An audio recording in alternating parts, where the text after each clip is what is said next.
Hi guys, পুজো আর 2 সপ্তাহ বাকি নেই। হ্যাঁ, ফুড ব্লগিং তো করবই, তার সাথে শেষ মুহূর্তের প্যান্ডেলগুলোর কী প্রস্তুতি চলছে সেইটা নিয়ে এই আজকের ব্লগ। আজকের কেন, বেশ কিছু ব্লগ আসতে চলেছে। আর সবার প্রথম আমি কোথায় এসে গেছি? নর্থ কলকাতার অন্যতম সেরা পুজো হাতিবাগান সার্বজনীন। আর ওদের এই বছরের চিন্তাভাবনা জাস্ট আউটস্ট্যান্ডিং। চলো দেখি কি হচ্ছে। ওদের এই বছরের চিন্তাভাবনা হচ্ছে অথ ঘাট কথা। আর এখানে কিন্তু বড় বড় করে লেখা রয়েছে এন্ট্রি রেস্ট্রিক্টেড। ভেবো না আমি উইদাউট পারমিশনে যাচ্ছি, পারমিশন নিয়ে নিয়েছি। ও কি কাজ! যতদূর শুনেছি এখানে কোনো বিদেশি পেন্টার এসেছিল। হ্যাঁ, দাদার সাথে কথা বললাম। পুরোপুরি কিন্তু ওভারঅল কাজটা মানে আমাদের বাংলার শিল্পীরাই করেছে। এই দিকের কাজটা দেখো গাইজ, দুর্গা ঠাকুর নিয়ে যাওয়া হচ্ছে, আউটস্ট্যান্ডিং। এদিকে ওপরে মানে এইগুলোতে যখন লাইট পড়বে না, কি লেভেলের লাগবে। মানে ব্ল্যাক অ্যান্ড হোয়াইটের ওপর পুরো কনসেপ্টটা করা হয়েছে। চলো একটু ভেতরে যাওয়া যাক। আর্টগুলো দেখো, আউটস্ট্যান্ডিং আউটস্ট্যান্ডিং। ও এখানে গঙ্গায় ঝাঁপ দিচ্ছে, যেটা আমরা গঙ্গার ঘাটে গেলে দেখতেই পারি। অপরূপ কাজ, অপরূপ। এখন উইদাউট লাইটিংই এত সুন্দর লাগছে। আর এইগুলোতে যখন লাইট পড়বে, জাস্ট এটা দেখো, কি বলবো, এত সুন্দর প্যান্ডেল। আর সাথে কাকে পেয়ে গেছি? আমাদের শিল্পী পরিমল পাল। মানে এই বছরের চিন্তা ভাবনা হাতিবাগান সার্বজনীনকে নিয়ে কি রয়েছে মাথায়, কি পেতে চলেছে দর্শক? অ্যাকচুয়ালি কুমারটুলি নিয়ে, কুমারটুলির পাশেই গঙ্গার ঘাট। আমার কুমারটুলিতে জন্ম, তা ছোট থেকে গঙ্গার ঘাটের সঙ্গে আমার একটা নিবিড় সম্পর্ক আছে। আর যেহেতু কুমারটুলির মানে সংলগ্ন যে ঘাটগুলো নিয়ে কাজ করছে, তাই আমার যখন ঠাকুরের দায়িত্বটা দিল, আমি একটা মনে মনে কল্পনা করেই নিয়েছি যে একটা অন্য ধরনের ঠাকুর হবে। আমার যেটাকে সিগনেচার আছে ঠাকুরের, তার থেকে একদম ভিন্নধর্মী একটা ঠাকুর এখানে সবাই দেখতে পাবে। এবং একদম এই থিমটার সাথে অঙ্গাঙ্গিভাবে একদম মিলে যাবে, আমার এটা বিশ্বাস। আমি কথা দিয়েছি ওদেরকে যাতে কোনোভাবে ঠাকুরের ছবিটা না আসে, আর আমি সেটা রাখার চেষ্টা করবো। আর ভিতরের কাজগুলো দেখো, জাস্ট আউটস্ট্যান্ডিং আউটস্ট্যান্ডিং। ও কি বলবো, মানে লাইট ছাড়া দেখে আমি জাস্ট মুগ্ধ হয়ে যাচ্ছি। যখন এখানে লাইট পড়বে, এখানে দেখানো হয়েছে গঙ্গার ঘাটটাকে পুরো উল্টো। মানে কাজগুলো দেখো। আর আমি দাদাকে পেয়ে গেছি, তাপস দত্ত। আর দাদা, এই চিন্তা ভাবনাটা মানে কনসেপ্টটা কোথা থেকে আসলো তোমার মানে চিন্তা ভাবনায়? উত্তর কলকাতায় পুজো, তো উত্তর কলকাতায় পুজো মানে উত্তর কলকাতার কোনো একটা ঐতিহ্যকে নিয়ে পুজো করবো, এটাই ভেবে রেখেছিলাম। তো তারপরে একটা ভিডিও আমি চোখে এলো, যেখানে ইউটিউবে দেখলাম বেনারসের ঘাটগুলো নিয়ে খুব সুন্দর ভিডিও হয়েছে, তথ্যচিত্র হয়েছে।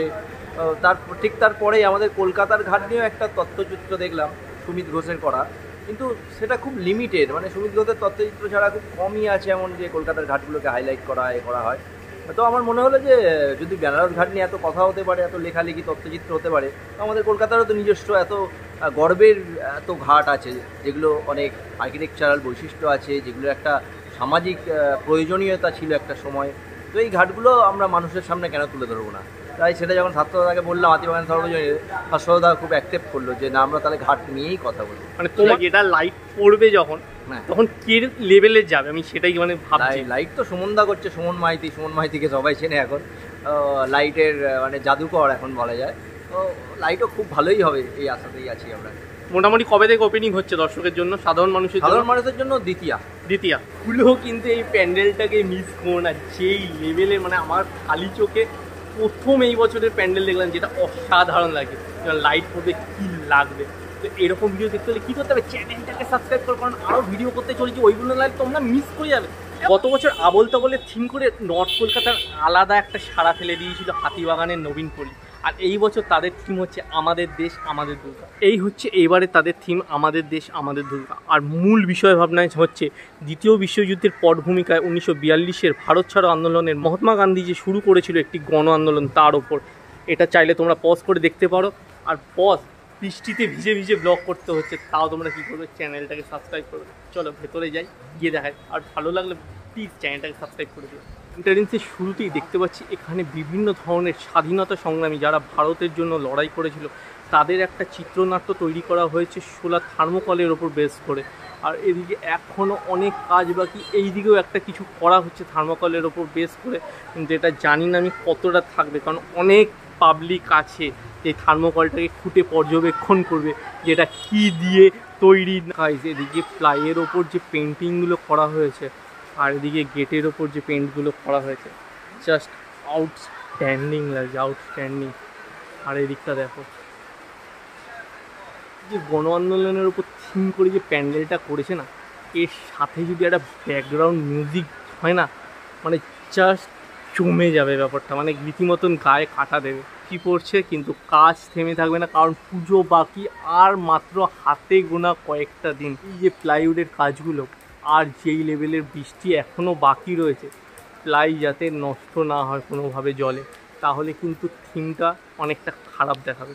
সামনেই দেখতে পাচ্ছি একটা তোপ বা কামান বানানো হয়েছে, ওদিকে রয়েছে আমাদের প্রতিমা, যেটার একেবারেই আমি কোনো ছবি নেব না। আর এই হচ্ছে আমাদের ওভারঅল প্যান্ডেল, যেটা লোহার স্ট্রাকচারের ওপর কিছু করা হয়েছে।